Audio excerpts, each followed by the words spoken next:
This is my favorite part. Cheers. Cheers.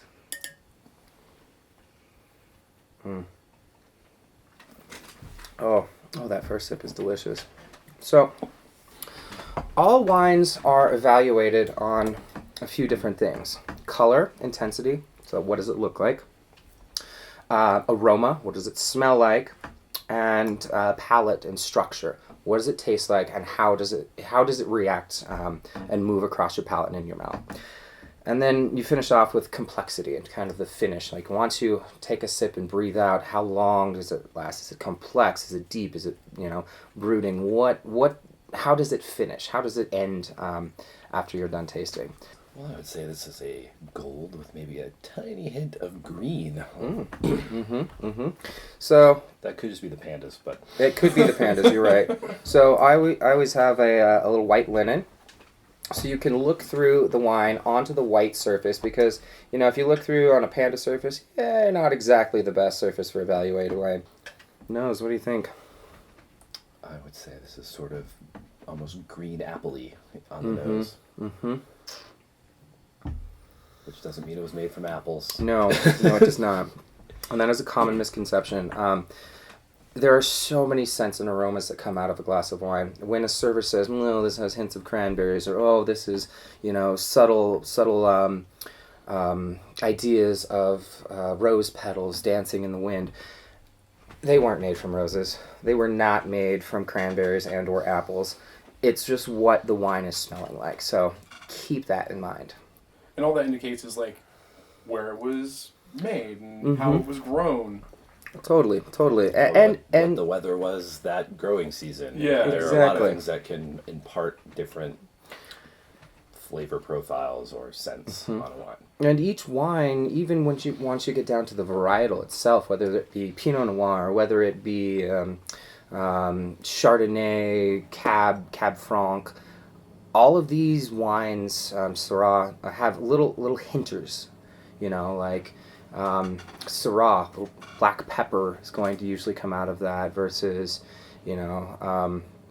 every time I blind Grenache, I always get a little bit of like Fred Flintstone purple vitamin. I don't know why. It just seems to come out. Who knows? It's kind of from like scents that like growing up, like you associate these smells to other things, and you can always find that in like wines or like even other like spirits too, like like whiskeys and scotches. You can find like scents. And the more you taste, the larger your sort of flavor and scent vocabulary, for lack of a better, repertoire maybe would be a better word. Totally. Let's talk about tasting this wine. Okay.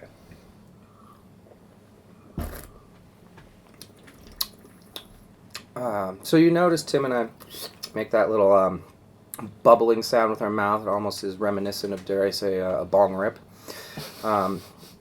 However, basically what that is... Well, yeah, that's a different episode. That's a completely different episode. That's bong hacks. So what we're doing is we are bringing in air, and we're aerating the wine in our palate to disperse it across our mouth, hitting the sides, hitting the front, hitting the top. So when we move this wine around in our mouth, we can pick up on different sensations. Sweetness in your mouth all comes from the very tip of your tongue. This wine is not sweet. This wine is dry. The apple components and the acid, for me, hit right along the sides of our palate. My mouth is still salivating. It's definitely going to be a high acid wine. So finish on this after, we talked about the mouthfeel. We talked about a little bit of the acidity. There are no tannins on this wine, so we don't really have to worry about that. And then the finish. It's refreshing. It's zesty. This isn't a wine that's going to like a Barolo or something that's just going to linger. The whole point of Prosecco is to drink, enjoy, refresh your palate, and then move on to the next wine. So we'll move in a progression that you might do if you were doing like a tasting menu or you're having a multi-course meal, where you'd probably start with bubbles during like a cocktail hour, or with your first course of food or an aperitif, something of that nature. And then you would probably go to a white wine and then on to red. All right, so we're going to pop open a bottle of Muscadet. Super high acid, beautiful, bright wine. Classic pairings. So see how he cut right at the lip? Yep. Bam, right there. Not at the top. Not at the top. Down here. And you'll notice how I did one clean cut, second clean cut, and then removed the foil. That's why it's so important to have a nice blade on your wine key. And the intention is to keep the label facing the person who ordered it. Exactly. So if Tim ordered this, I mean, obviously I'd be standing up and not as comfortable as I am right now. You make the presentation and then slice, keeping the wine as stable as possible. Opening, opening, opening, opening. Pop that first lip there. And once you rock it up, rock it back. Notice the wine label is staying to Tim. Don't pop the wine because that's rude. Open this guy back up. Make the presentation. So if the wine glass is here, you're going to set it to the right of the wine glass to the right of the guest that ordered it. Drop your key in your pocket. And then this is very important when you're doing formal presentation. You only do a 1 ounce pour for the guest. A little wipe. And then you represent it. At this point, the guest is not deciding whether they like it or not. They ordered the bottle already, okay? They ordered it. What is happening right now is, Tim is evaluating the wine as to, are there any flaws? Is it corked? Is there volatile acid? What is going on in this bottle that could possibly prevent it from being at its optimum quality? Now, what you do in formal dining room settings is you go around the table, clockwise, from the guests that order it, or the host. You pour women first. If you want to get all super fancy, but I suggest you never do this, you can do oldest to youngest. It can get tricky. So just do women first, then go back around to do men, and then finish with the host. If it's a table of 8 or more, it's acceptable just to pour all the way around. One of the keys, if you are a server and you're watching this, which my favorite thing to do is like a table of 4, table of 6. You always leave a glass of wine in the bottom. Why would you do that? Well, the host, usually 90% of the time, is the heaviest drinker of the table. So if you pour the host, go around, you set the bottle right next to the host, knowing that there's a bottle left or a glass left. You then see the host drinking quickly. You go around with that last bottle, that last glass, spread it out between everyone at the table. By the time you get back to the host, there's oh no, we're out of wine. Could we get you another bottle? Would you like another bottle? And he or she will be like, well, but of course. Or we'll move into a bottle of Barolo, or use that as a selling point, kind of a tool. So let's check this wine out. All right, so there is no evidence of gas or sediment, so we know this is not sparkling. So there's their first step. Sediment sometimes occurs on red wines, so none of that. Now let's check out the color. Ooh, much softer, much more delicate, very, very light straw. Yeah, there's a little bit of a green reflection, but not much. It is just bright and zippy. So when you talk about the clarity of the wine, can you see through it? Yes, we can clearly see through it. Then you talk about the brightness. So when you look at the wine angled back towards you, when it kind of moves in the glass and you see the reflections, what does it look like? Does it look like star bright when you're staring directly at a star? Is it day bright? It's like when you're outside and you see a reflection off of kind of like a shiny washed car. Is it dull? Is it murky? Does it look like a muddy puddle? Is some kind of like darker aged Italian wine, red wine specifically, can get? So you can, by the brightness of the wine, you can kind of deduct and kind of tell a little bit about the wine and about the varietal itself, and the youthfulness of the wine, how young it is.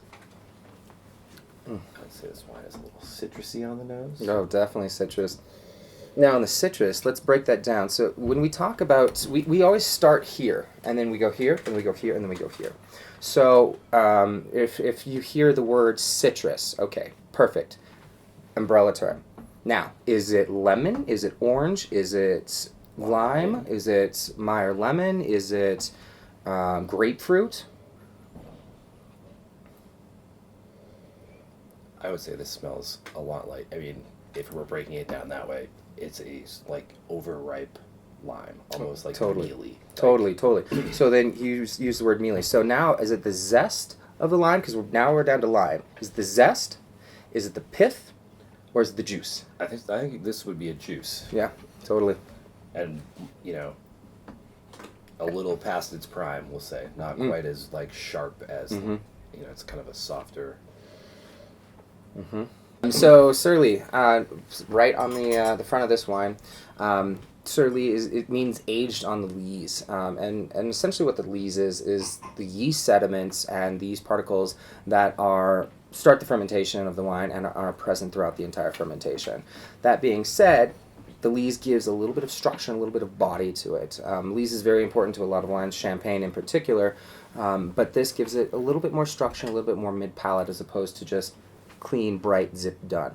And so that's lees. Marcus, get out of the picture. Hey, I'm just pouring some wine for some people. And let's talk a little bit about, It does have a I little want to say effervescence. manners. Manners. Well, Okay. it's so often, we're rolling, but whatever. It's so often that someone's like, we'll take it to the highest douchebaggery level. I'll have a bottle of Prisoner. You come back with the bottle, and you're trying to be like the 2013 Prisoner from Napa Valley or wherever the hell it's from, like whatever. It's from. And they're just like, and they just keep talking. Yeah. There's a certain give and take at tableside, and I feel like the server is trying to give you good information. And Marcus, you even ran into this when you presented a bottle, and they were like, "Yeah, whatever," and then you poured it, and it was the wrong fucking bottle. Yeah. Because they didn't listen to you, and like Yeah, I was just you like, kind I of was trying stopped to say, talking. hey, You this kind of is what we stopped have. talking because they weren't paying attention, and like it ended up being the wrong fucking bottle of wine, and they didn't even realize it until they started drinking. They're like, "This doesn't taste like whatever it was supposed to be." Yeah. So when someone's presenting the wine to you, just hey, pay attention. Right. Yeah. Or when the server walks to the table, give them the time of day. There you go. At least If you're smell ordering, it. if it's you're corked, ordering a it's bottle of corked. wine, especially if like you're on a date or something, you're gonna kind of look cool if you look like you know what you're doing. Yeah. Yeah. Oh, totally. So I'm gonna tell Tony who made the wine, when it was made, where it is from, and then he is going to verify that this is the bottle that he actually ordered. So this is the Sottomano Nebbiolo. It's a 2012 From the Langhe. from the Langhe. So he hit the 4 V's. Vintner, who made it, the varietal, Nebbiolo, vintage, what year it was made, and the verification. So now what I'm going to do is not, no, this smells like a good cork. No. The only reason that people are looking at the cork is to see if there has been wine run all the way through the cork and to establish if this is a sturdy cork or not. If wine has gone all the way through and you can see bleeding parts, that means that there's a chance that this wine has had air contact and it has oxidized. So the whole point of evaluating the cork is to make sure that there's only wine right at the very top. That's it. Doesn't go all the way through. So And there may be a little bit of bleeding if it's been old, if Exactly. it's older or whatnot, Exactly. but this is So- a pretty young one. sturdy cork. So another thing, so that cork has sediment on it. I have sediment on my hand now. That's part of the reason that you should always have like a serviette or a towel with you, because there is a little bit of sediment in the neck of the bottle. So we want to wipe that away if we can, and then we're going to pour our host a taste. And again, we're not tasting to see if we like it. We're tasting to make sure that the bottle is not bad. So there are no flaws in the nose. It doesn't smell like moldy cardboard. It's not corked. There's no volatile acid here. So, oh, that's exquisite. So this is a pretty good example of old world wine where you can get some indicators from things without even tasting it to get an idea of where this wine is from and what this wine is about. Because right off the bat, when you look at it, this is sort of rusty in color. It's not real vibrant. It's almost a little bit cloudy. Totally. Yep. And it has, imagine like brick red as opposed to like bright red or purple. This has like a sort of brownish hue to it. It's a brown, dusty red, and one of my favorite wine terms, if you want to be smug at your next dinner party, It has a vermilion water band. Oh shit. Douche. Touche. I only bust that one out when I'm with, some of those people. Does that work for you? It works for me. I mean, God, if I'm wearing an ascot, I will say vermilion. Save that for the So New Year's Tuesdays Eve. and Thursdays. Touche. So on the nose, for me, just the most perfect indicator that this is coming from Italy is the presence of not being fruit forward. So this does have fruit. It does have, like a little bit of currant and kind of like black cherry and maybe a little bit of like a black raspberry or a kind of a tart or dark fruit. And that's kind of like indicative of being from Italy. No, that's indicative of this varietal. Okay. What is indicative of this wine being from Italy is the smell of fall leaves. So when you were a kid and you jumped in, raked all the leaves and you jumped in, you have that like kind of like crisp leaf, but not as dried. It's like going for a walk in the woods in the fall when the ground is covered in wet leaves, like a sort of like a kind of like that. It's a must that they give off. Mm-hmm. And it's not an off-putting smell, but No, it smells great. It's beautiful and it's indicative. just And then something that lets me know that this is Nebbiolo is the fact that you have a floral component too. This is like violet and crushed rose petals. Let's talk about one other thing about Old World versus New World, I guess is a better way of putting it. This is not a real fruit-forward wine. No. On the nose, it doesn't smell necessarily. It has those that leaf component, earth component, and it doesn't. I mean, whereas the white wine we tasted right off the bat smells like lemon and lemon curd and things like that. This doesn't smell like that. And there's nothing. I mean, there's absolutely nothing wrong with this wine. No. It doesn't smell up front like fruit.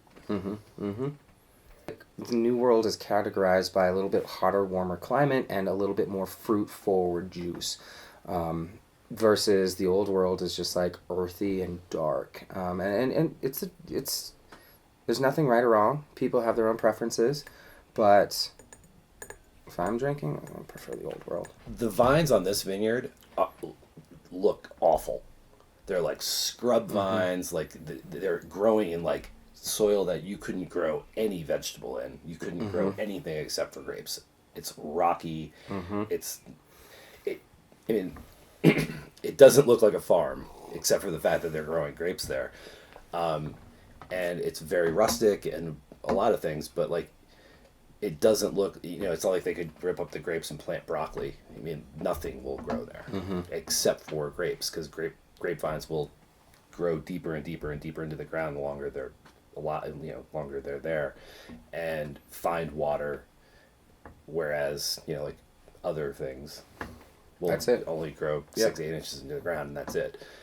But and in the New World, most wine growing regions here, and you can correct me if I'm wrong, but are in pretty fertile places. Oh, most definitely. California, Napa, Willamette Valley, Oregon. Right. Very fertile, where they grow cauliflower and Brussels sprouts and broccoli and all sorts of other vegetables, and also hazelnuts.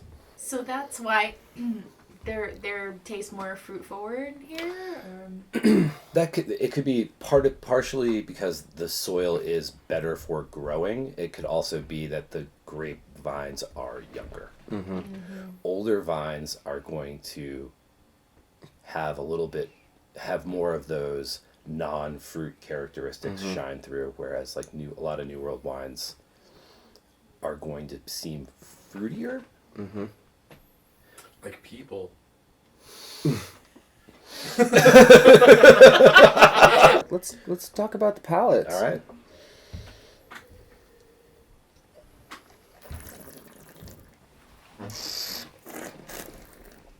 So I swish this wine all around my mouth, and That's good. oh, right, and I'm licking the front of my teeth, and it's sticky, it's grippy. That is a presence of tannins. Nebbiolo is a high tannin grape, and tannins are a tactile sensation. They're not a flavor. They are a tactile sensation that you get from the seeds and from the skin of the grape. That's some good verbiage right there. Real good verbiage. So next time, and if you don't understand this, go get a Nebbiolo, Or and ask someone for a taste of Cabernet and a taste of like Pinot Noir. yeah, perfect. Cabernet is going to be Tannic and grippy. Pinot Noir is going to be silky and soft. And this is a Nebbiolo. This is not a Barolo. So, if my memory serves me correctly, this is aged in used French oak, just under the minimum that would make it Barolo. And we can talk about that some other time. But this is a relatively young and fresh wine from the... I'm sorry, I keep moving the table. From the Piedmont, which is the northwestern corner of Italy, up where like Turin and Barbera and those places are. So Piedmont literally means foot of the mountains. So we are right northern Italy. Any farther north and you're in the Alps. In the Alps and then into France. So this Nebbiolo is known for being a medium plus to high tannin wine with high acid, which makes it great for... food. Right. So Perfect for food. this is not like a... I wouldn't kick this open and just hang out with it. No, I feel like I want a little nibble right now, Right. actually. Like something salty would make this wine even Or taste something better. fatty, like a steak. Because fats and tannins go hand in hand. Right. That's why you eat steak with Cab. That's why you eat steak with Nebbiolo, Barolo, Barbaresco, all these different wines. They have that tannic structure to kind of cut through the fatty characteristics of the steak.